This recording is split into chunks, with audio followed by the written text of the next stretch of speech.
was 5 years old, I got lost. Actually, correction, my dad lost me. My father had asked if I wanted to take along while he did a couple of errands, including some shopping. Of course, I quickly agreed, as it also meant the privilege of picking out my snack of choice than him just bringing back what he thought I might like. Also, why would parents think their child wants candy that looks like cigarettes? But I digress. We left the car parked beneath a shady tree next to the magistrate's court, and we went to the TM supermarket, which was across the road. Just pointing that out so you know I knew exactly where we had left the car. While we were strolling down the supermarket aisles, my father stopped to greet an old friend, but I didn't get that particular memo. I kept walking. When I realized my dad was no longer a few paces behind me, I turned around and walked back to where I actively remember seeing my dad. He wasn't there. I did a sweep of the shop, checking from one aisle to the next, and still nothing. I figured he was probably doing the same thing. My next logical conclusion was to go back where the car was, figuring would at least have to return to the car at some point, right? I was a smart kid. The car wasn't there.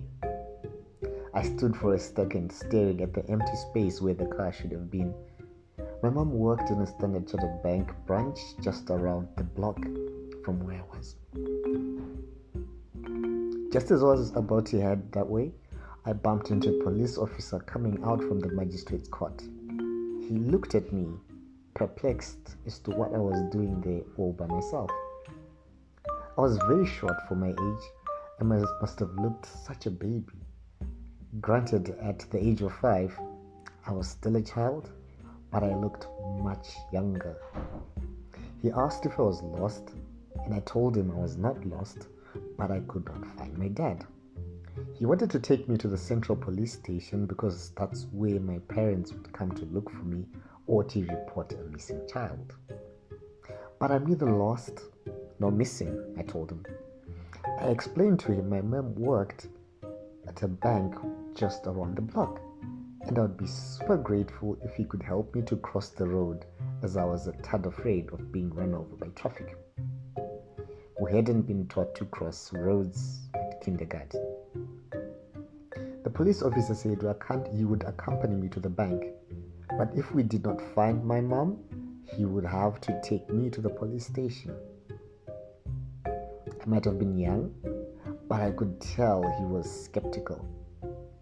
As we walked to the bank, I outlined to him what we would do if we could not find my mother.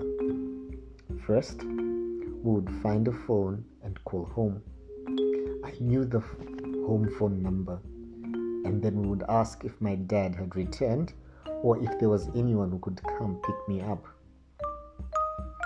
If not, he could accompany me home, but on account of my being a child and him being a big, strong adult, he would have to carry me. I knew the directions and I even knew our home address, so there. He was quite impressed, and a part of me feels that our encounter that day must be something he'll also never forget. He asked me what school I went to. I told him I wasn't old enough to go to school yet, but I did attend a creche, and I asked him if he wanted the directions to that too. But it would be no good as it was his weekend and there would be no one there. I also pointed out that he still needed to carry me so we could walk faster to get to the bank on account of Saturdays being a half day, so they closed early. We made it to the bank before closing time. My mom was a teller, and I saw her behind the counter number 4 as soon as we walked into the banking hall. "That's my mom," I pointed out. I can't imagine what must have been going through her head seeing her son being carried by a policeman. Dad showed up at the bank sometime later to finally report to my mom that he had lost me. Sometimes it's the world that thinks we're lost, and yet we know exactly where we are. bye.